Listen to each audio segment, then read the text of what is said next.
சாத்தான்குளம் ஜபராஜ் ஃபெனிக்ஸ் அந்த கேஸ் வந்து சிபிஐக்கு மாத்தினப்போ இது தமிழ்நாட்டோட காவல்துறைக்கு அவமானம்னு சொன்னீங்க.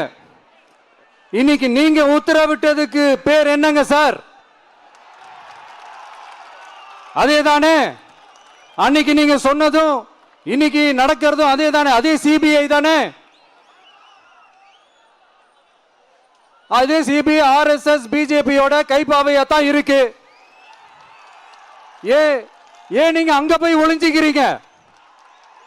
ஏன்னா தமிழக வெற்றி கழகம் டிவிகே சார்பா நீதிமன்றத்தோட நேரடி கண்காணிப்புல ஒரு சிறப்பு புலனாய்வு குழு விசாரணை அமைக்கணும்னு ரொம்ப ஸ்ட்ராங்கா கேட்டிருக்கோம்.